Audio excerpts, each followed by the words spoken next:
Hello, this is checkpoint 2.6 from section 2.2. It says use the slicing method to derive this formula for a volume of a circular cone. Let's do this cone sideways and let's lay it down, maybe looking like this. And what we want to do is, well, let's throw in the measurements that they gave. We know that the height of this cone is going to be h,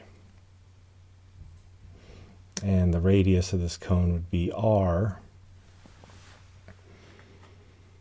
And when we take slices of this cone, the slices of the cone would look like circles. So that's an important part of what we need to be able to establish. So I'm going to take this circle over here.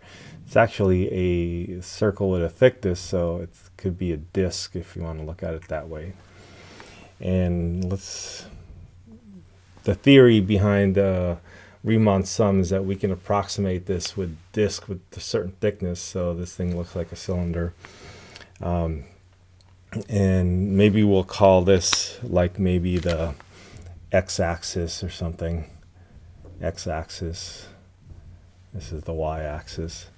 And in making these slices, let me look at this. So we know that this is going to have a thickness that we'll eventually call delta x, and that's how it's going to become an integral.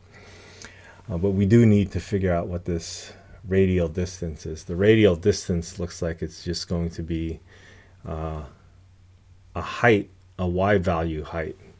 So let's call it y for now.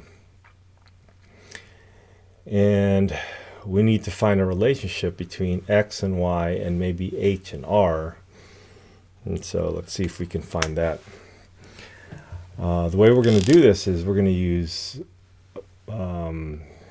similar triangles. So let's draw the triangle that we're talking about.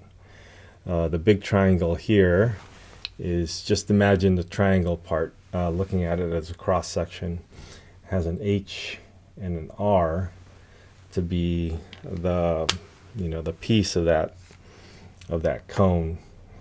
And we made this cut over here somewhere where we said this is a y value, and this distance here would be some x value. And so those are the similar triangles, x and y, this smaller triangle here, which means we should be able to find a relationship between that.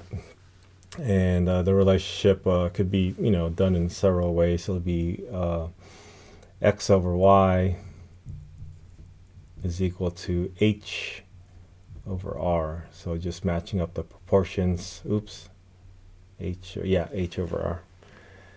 And what are we looking for? We are looking for our y value, because that's what we want to replace. So let's multiply both sides by y, and then we probably could have set it up where we would have less algebra work to do.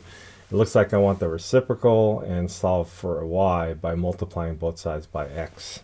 So I will eventually get y is equal to r over h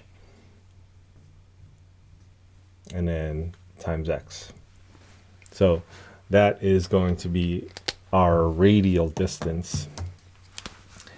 So this distance here, let's put it down here. Radial distance is going to be a y distance, which we found to be r over h times x. Okay. So now that we know that, we know that the area of the circle, area is going to be pi r squared, or the radius, which we said was y. Well, this is r, this is y, and so it's this whole thing squared. So it'll be r minus h times x squared. Now this is a function of x, and then our thickness is delta x, so we'll oops, don't forget the squared. Our thickness is delta x, so when we put the delta x there, we're going to get the volume, and we're going to add up a bunch of volumes from, this time it's going to go from 0, h is equal to 0 to, or x is equal to 0 to h. All right, so that is going to be our setup. Volume will be equal to the integral from 0 to h, and we're moving along the x. Our area function is pi r over h times x squared dx. Okay, now we have constants. We have a pi. This is r squared over h squared, and those are all constants. So just to make our integral a little bit easier, let's take out the r squared over h squared. Integrate from 0 to h of just x squared dx. All right, let's keep going.